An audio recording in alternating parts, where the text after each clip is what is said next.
just move it here, and I'll bring this down there.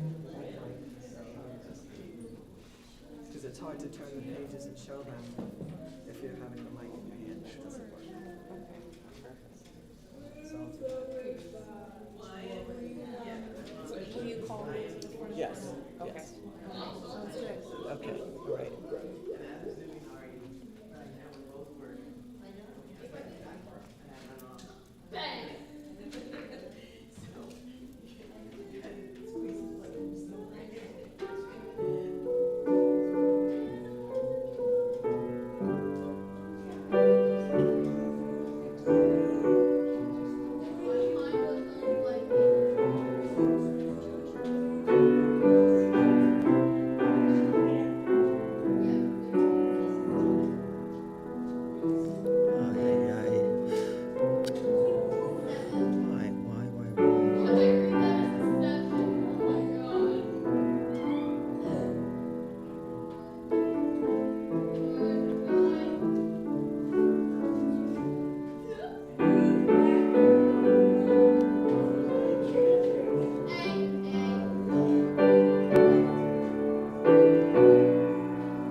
Good evening, everyone, and Merry Christmas. My name is Elizabeth Gonzalez, and I'm the chair of the Worship Arts Committee here at UUCCN. Today's service is led by our minister, Reverend Petra Toms, and our musician is Jennifer Heidling. Thank you, our substitute musician filling in for Michael. Thank you so much for being here. We're also joined by Ashley Davis, our religious education teacher. If you're new here, please know that this is a welcoming congregation, a special community that supports one another in our spiritual journey. We are people worshiping together from many paths who are brave, curious, and compassionate thinkers and doers. We are here to help one another do the difficult work of seeking meaning, acting for justice, living with integrity, and walking with one another in peace and love. We hope that this evening that we come together to celebrate Christmas will renew our spirits, strengthen our love for one another, and embolden us to bring reconciliation wherever we find division. It is good to be together.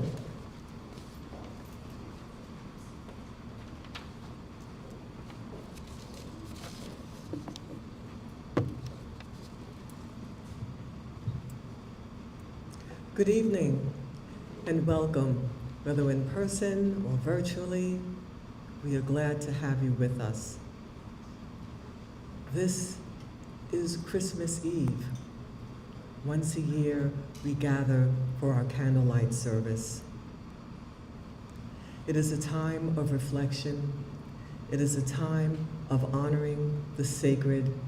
It is a time for us to look for the sacred within ourselves, for surely it is there as we have breath. It is a blessing to be together and to know that we are community together. And I ask you now to join me in our chalice lighting, written in your order of service. We gather together on this Christmas Eve as fellow sojourners looking for light, for hope, for peace, and for love. We gather as people from many backgrounds, many faiths, many cultures, and many spiritual paths. As we light this chalice, may we come to understand the message that was birthed over 2,000 years ago. It is a testament to the reason for this season that transforms us as we are reminded of what is already inside of us.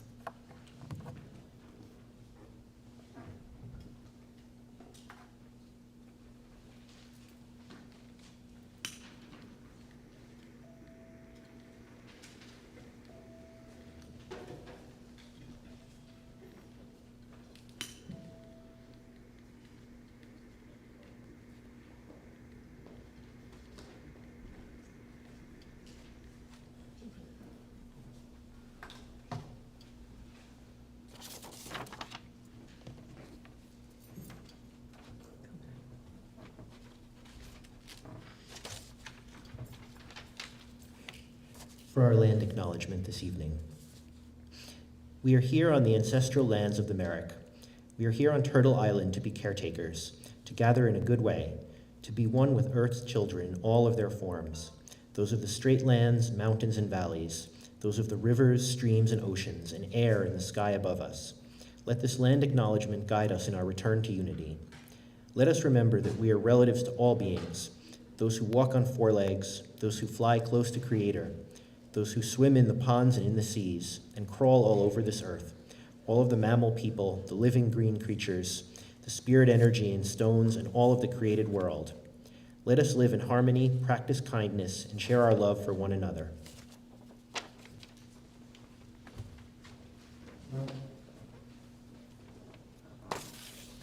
Thank you, Adam. Welcome. Come on in.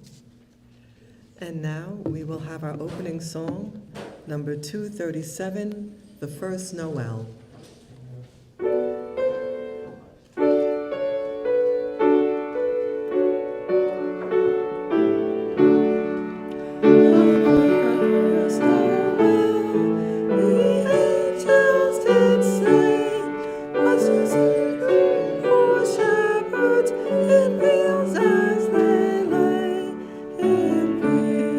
Where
we'll have our peace candle lighting.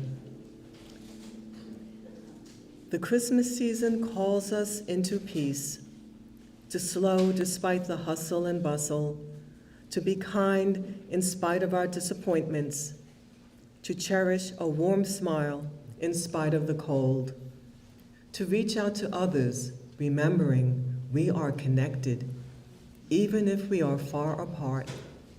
Christmas is a season of peace, if we make it so.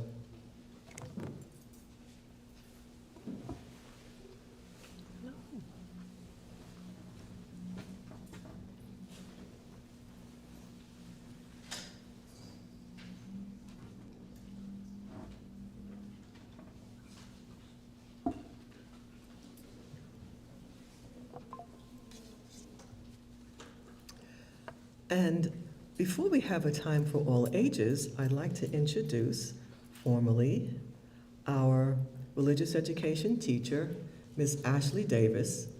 She is a writer. You can clap. She is a writer, educator, and communications consultant whose work is rooted in storytelling, service, and community care. She has spent much of her career supporting mission-driven organizations, including the International Rescue Committee, Human Rights Watch, and PBS, with a focus on human rights, education, and public storytelling. These experiences have shaped her commitment to justice, empathy, and lifelong learning, values she brings into the classroom through inclusive, reflective, and creative approaches to religious education.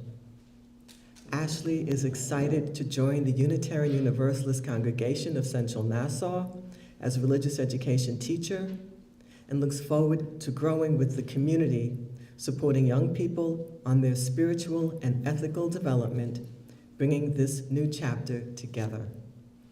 Welcome. We're so happy to have you. Yes.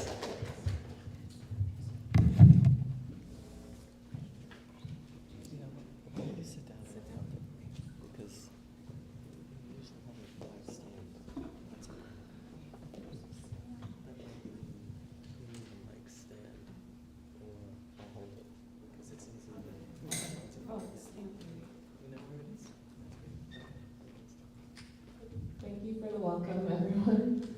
It's been so nice to spend time with this congregation, and I hope everyone of all ages enjoys this beautiful story called Christmas Makes Me Think.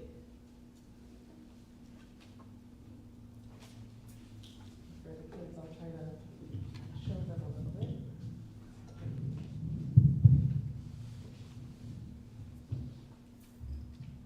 Christmas is coming. Christmas is here. It's my favorite time when us kids get to have more fun, like watching cartoons at night and no school till next year. Christmas makes me think about helping my grandmother bake a chocolate cake and getting to lick a spoon.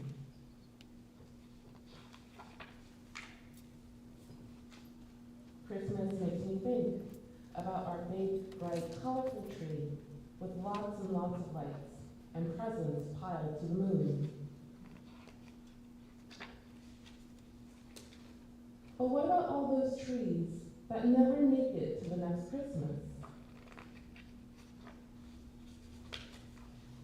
How could we pray and sing and wish for nice, good things when trees are chopped down for us to hang bulbs and lights on them?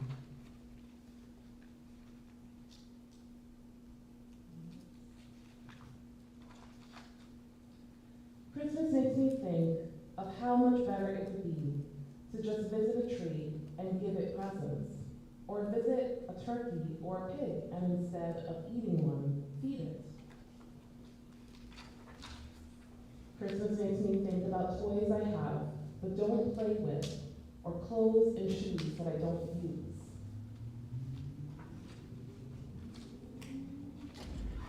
What about all the people who don't have a place to live, a food to eat, or presents in a stocking or under a tree? Christmas makes me think that I should share my presents with kids who don't have any, and get my friends to share too. We could be like new Santas, giving homeless people hats and gloves and scarves, sharing hot soup and songs.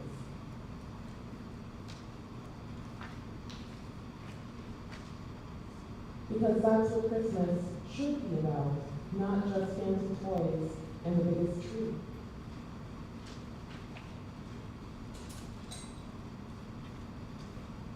Christmas is coming. Christmas is here. It's my favorite time. I wish it could last and last, a week, a month, or even a year. Christmas makes me think about others and not just me. Christmas makes me think about others and not just me. I hope kids and everyone of all ages enjoy this beautiful story, and I want to especially thank you for welcoming me to this congregation. It means a lot.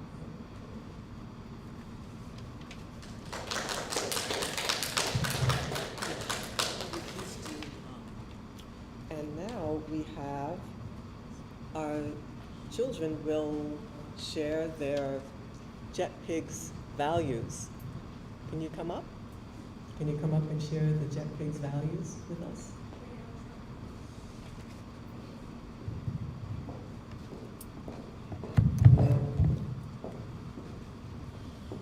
Jet pig, as you might think, is just two words, but it's not just any two words. It's actually an acronym. It stands for the values we have. The J in Jet stands for justice, the E for equity, the T for transformation.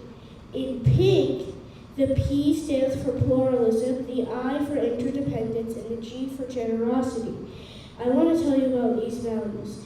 Justice is love in action. When people actually stand up for each other and do the actions which show love. Equity is everybody gets the same amount of everything. Nobody should be treated unfairly. Transformation is when we take all the bad things and we make them good things. Pluralism is when we respect people of all kinds. Whether their skin color is different, their hair color is different, or they use a different religion. Interdependence is the idea we are all connected in a giant web of the universe and everything is connected to everything. So if one thing starts to die out, others will too. And finally, generosity is the idea of giving things, and even though you care about them, you care about other people even more, and you give the other people what you have. This is my breakdown of JetPig and what the acronym stands for, and what the values in JetPig, the acronym, mean. Awesome. Thank you.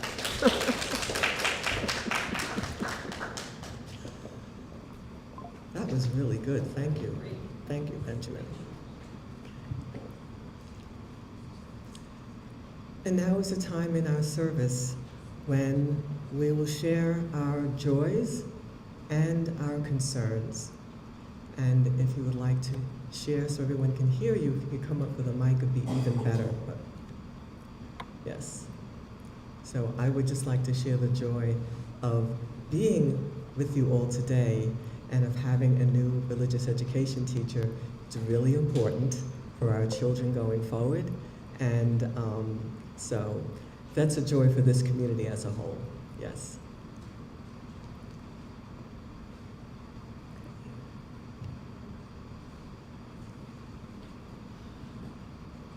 Yes. Veronica Goldberg. Joy of having spent a bit of time with family over the last week, celebrating holidays, having a really great afternoon with my mother-in-law last weekend. Sorrow is we lost her this morning, quite suddenly and unexpected. So it's a tough time for us with sharing the holidays.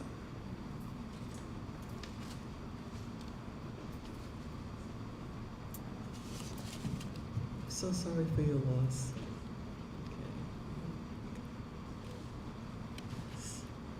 Elizabeth?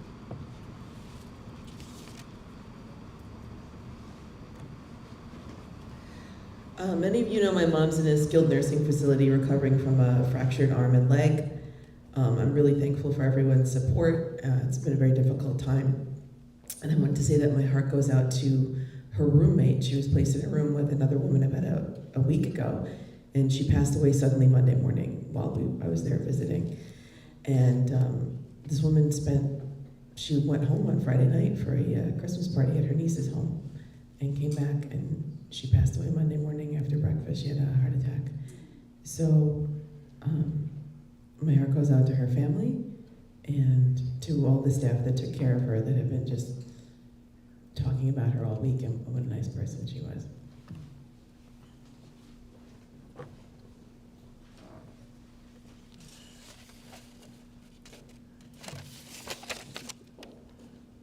Sorry, coming around back. That's okay. Come on up. Come on up.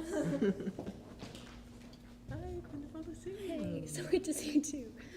Hi, everybody. So I want to extend a sorrow for all the losses that have been brought up here, and an appreciation for the people who shared that, and that I got to be present for that. So kind of want to extend that empathy to everyone who shared. And I want to spread a joy for being here. I went here as a kid for a long time, so a few of you might recognize me. I see a few familiar faces. So thank you for always giving me a welcoming home. So that is my joy. Thank you. Thank you. See you.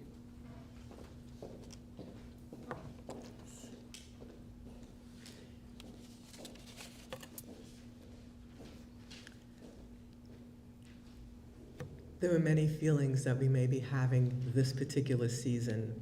The season evokes that. And so for all those things that we may be carrying in our hearts, know that we as community are together with you. You are a blessing. Whatever it is you're carrying, you're not alone in it. And we are grateful that you are here. And so now we will have announcements.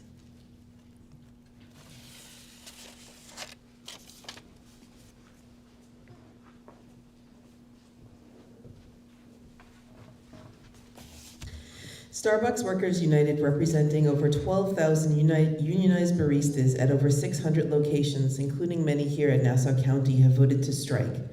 They are seeking places where supporters can drop off non-perishable food donations to a donation box, and UUCCN has said yes.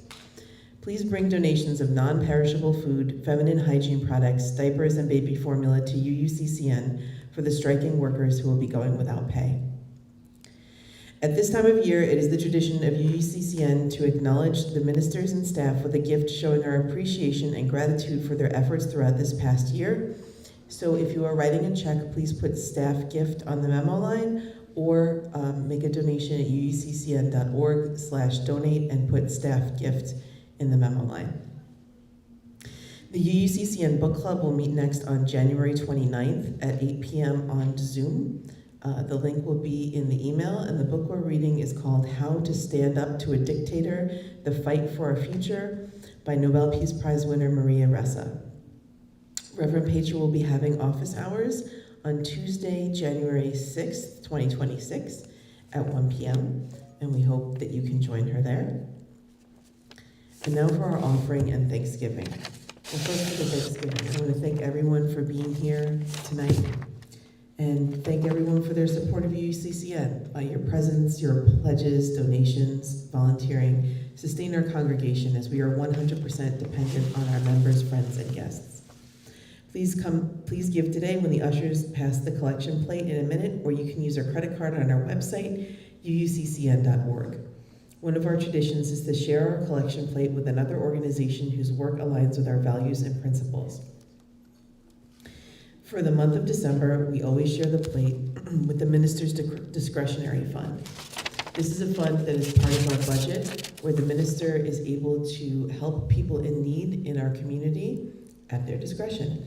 So please give generously, because this is a way that we can give back to, if a member of our community is in need, or if someone comes to us that need help. Like you might have seen that viral TikTok about the woman who needed baby formula. If something like that were to happen, the money would come from the minister's discretionary fund. Thank you very much for your generosity.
Now you will see in your order of service that it says reading.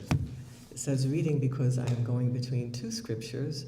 One is the Gospel of Matthew, and the other the Gospel of Luke, around the birth narrative of Jesus. I'm beginning with Matthew now. Now the birth of Jesus Christ took place in this way. When his mother Mary had been betrothed to Joseph, before they came together, she was found to be with child.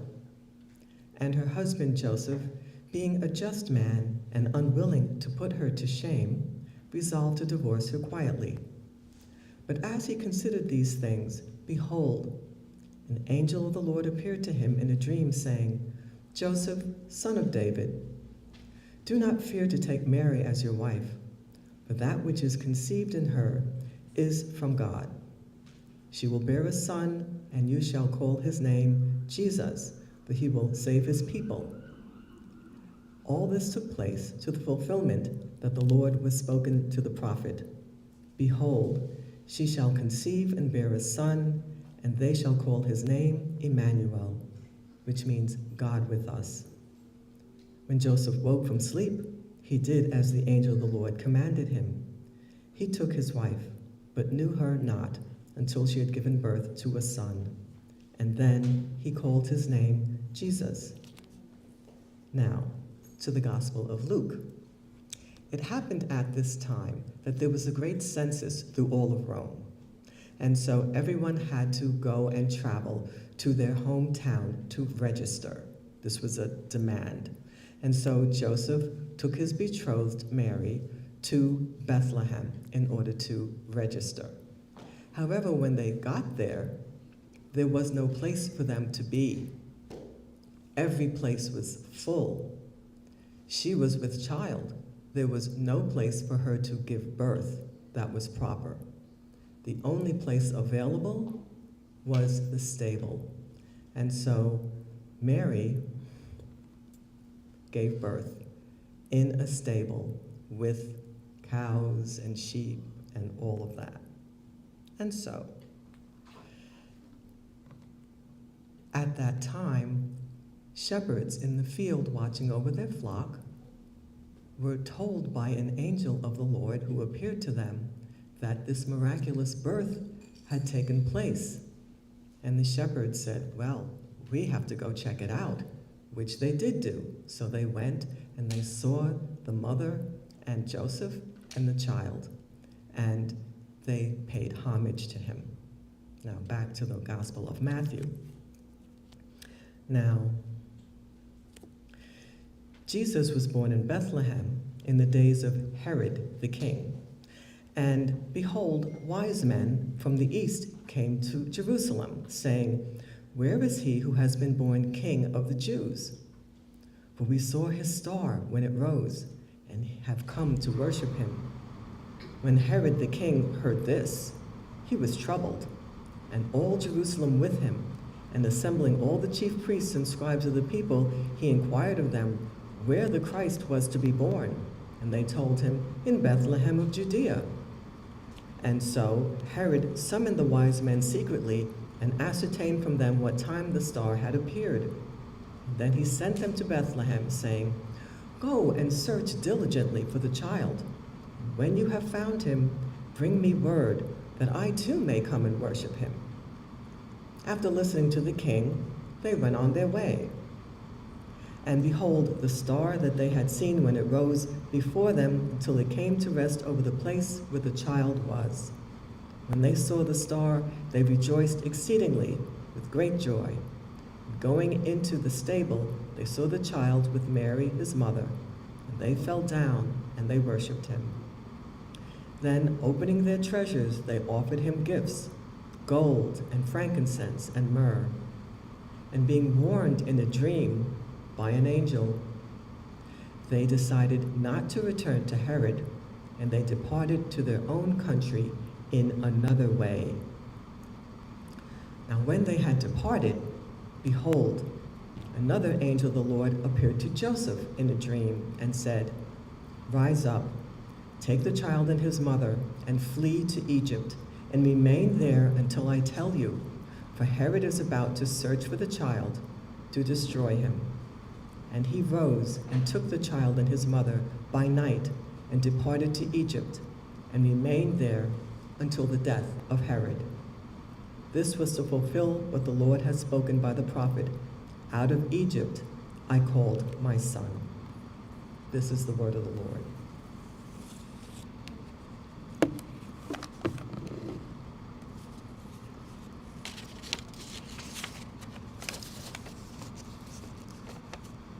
So I will share with you this meditation from Native American elders for today.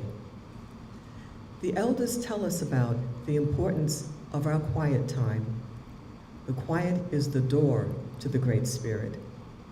It is easier to find this door of wisdom when we are in a forest or sitting on a rock in a mountain. Go to the mountain alone and listen and learn. Each morning, develop the habit of quiet time. Find the sacred spot in your mind. Close your eyes and breathe slowly. Maybe light some sage. If you catch your mind straying, bring it back to the stillness.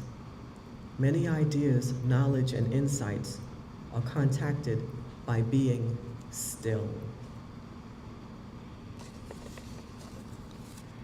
And now we will sing number 246, O Little Town of Bethlehem.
So you see this picture here on the pulpit.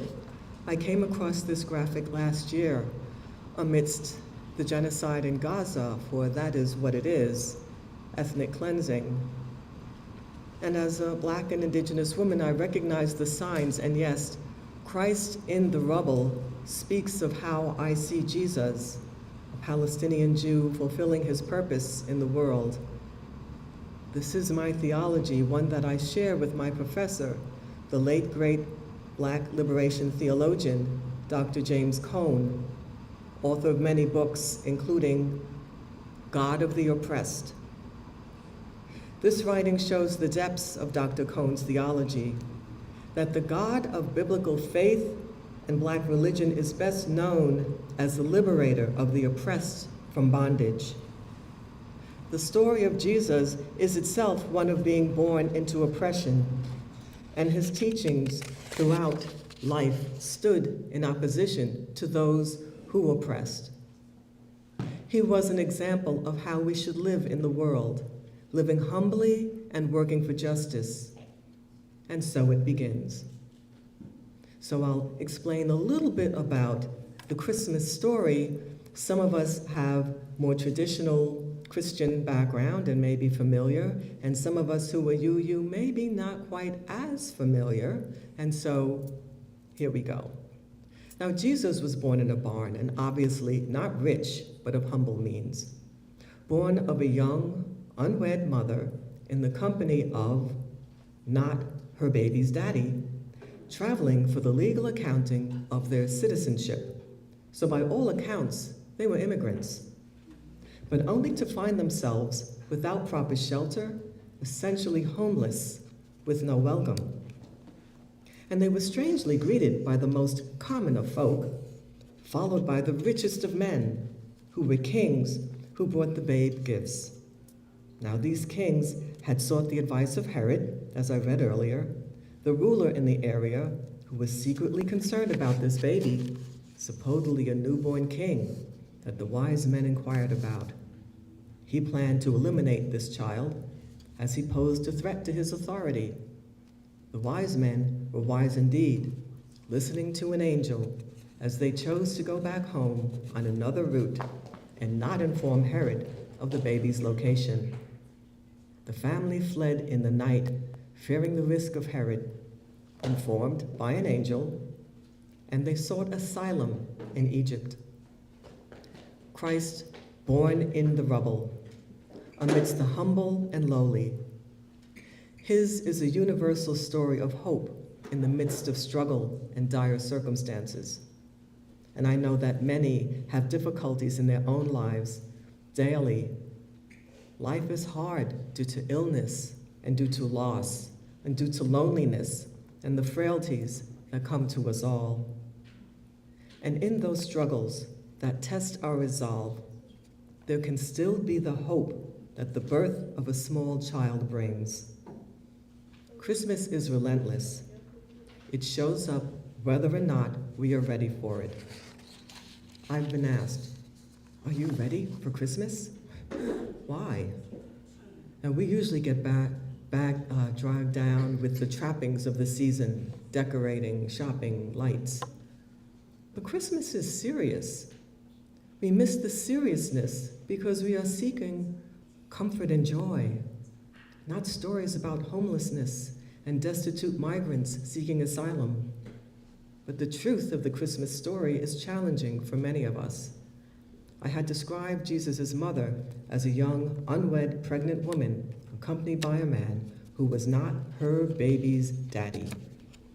And it was a hard reality in a society such as ours, which holds on to caste systems to remind us to be in our place, of who belongs and who does not. And mostly it points to those who are impoverished. But people who are privileged experience these same circumstances. They just have the means to cover it up a little neater. The poor are often blamed for their plight. Now, in the last several election cycles, the word poor was not mentioned because it makes people feel uncomfortable. They would instead say, the middle class, the middle class, the middle class. And that's a problem in and of itself. We won't even mention the poor. And the poor only exist when those who have more than enough do not share with others. A home is a human right. Health care is a human right. A crucial point to the story of Jesus is Joseph, betrothed to Mary. Now, he had doubts learning about her pregnancy and whether to stay with Mary. Jewish law would have allowed him to relinquish his promise of marriage. It would have left her without the protections of marriage and therefore shamed and made an outcast. But according to the story, he was instructed by an angel who came to his dreams that this child was a child of God, literally. He had doubts, but he grew to have faith, and he acted with love and compassion. And that is what we are required to do. Christ is aligned with the poor and with those who seek justice, who see themselves in the birth of this child. There was a Catholic church in Boston that has removed the figures of Mary, Joseph, and Jesus and replaced them with a sign saying, "ICE was here." The Archdiocese condemned the act and ordered the sign to be removed and the figures replaced. The parish has yet to agree to do so. Dr. Cohn would have agreed with this representation, as do I. Jesus, who stood with the oppressed, was always a political actor, especially against temple authorities, which is why he was put to death. Let us receive Christmas because it's going to come anyway. Receive the thought of a small child who reminds me of God within our spirits, within our souls. Christmas will come whenever it's needed, and it's always needed. We are living in grim times. We see the story of poverty and oppression repeated daily. So much division and enmity in the world. And yet Christmas comes, and with it, the blessings of renewed hope. Angels orchestrating peace and love. I have to give props to these angels, because they show up when you least expect it. Someone helping me at the checkout line, a neighbor who never speaks suddenly coming over and shoveling the driveway. I mean, this happened. And I'm sure you have seen angels. Say a prayer and thank them out loud. It will help to change the negativity in the atmosphere. Now, my to-do list for Christmas is not done, but I'm ready for the hope of a new day, the blessings of this beautiful babe, and the promise of renewal and liberation. My constant prayer and activism in the world for communities that I support and that Unitarian Universalists advocate for. And that happens because we do the internal work of accepting that God resides within us. I remind myself that that's true for everyone. I seek to be healed of my fears and distractions, letting go of material things, letting go of anger and petty injustices. They just weigh me down and keep me sullen and cynical. Here's a critical point to remember. Traditional theology around Jesus says that he is the Son of God. Christianity says that Jesus is our brother, and Abrahamic religions, Judaism, Islam, and Christianity say that we are all children of God. Jesus came to remind us of that, and every child born is a child of God. We don't have to spend time judging who the baby's daddy is. That child is a child of God, just like you are. That mother is blessed, and that child is a blessing. Christ has come in the rubble of Gaza, in the detention centers that anger us and traumatize our neighbors, in the man-made places of pain inflicted by the powerful. Let us ensure that we are not benefiting from them or participating in them. Christ comes to liberate us all and remind us that Spirit resides within us to liberate us from our oppression. We are not helpless in this world. As Dr. Cohn says, we are to fight for the freedom of those in captivity. Let us open our hearts into the many places where Christ is in the rubble, where people are made voiceless. Let us be neighbors in this world, to be activists, giving from our hearts, letting go of our fears and prejudices. For if we do that, then Christmas will have achieved its miracle. Ashe, Aho, and blessed be.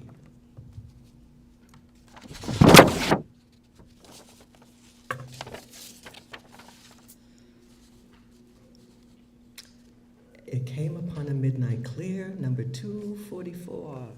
And please stand. Please stand. It sounds better when you sing standing up.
And now is the time in our service when we will embrace the darkness. And as we darken this space, please, any children under 10, are they under 10? No? Okay. We'll hold the hand of the adult with the candle, and we will hold the silence as the first candle is lit, and then we will light the candle from each person on the outer edge. Okay? And then we will sing Silent Night when all the candles are lit.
For so the children come.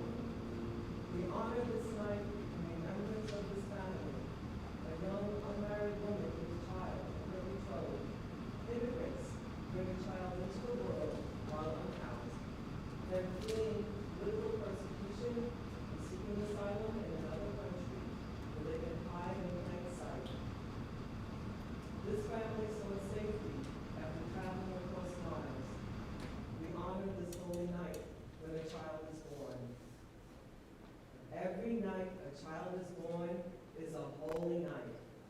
Every night a mother who by her very nature lives between the seen and the unseen world, births a child into the world, is an act of the holy. Every single baby that comes is sacred, be they poor or rich or neither, be they male or female or neither, be they Christian, Jew, Muslim, Buddhist, Hindu, heathen, or none of these, they are sacred. It is our work to remind them of that. It is our love for them to treat them that way. For so the children come, and so they have been coming, always in the same way they come. Born of the seed of man and woman, no angels herald their beginnings, no prophets predict their future courses, no wise men see a star to show. We're to find the babe that will save humankind. Yet each night a child is born is a holy night. Fathers and mothers sitting beside their children's cribs feel the glory in the sight of a new life beginning. They ask, where and how will this new life end? Or will it ever end? Each night a child is born is a holy night. A time for singing, a time for wondering, a time for worship.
say it to the next one, so they believe it too.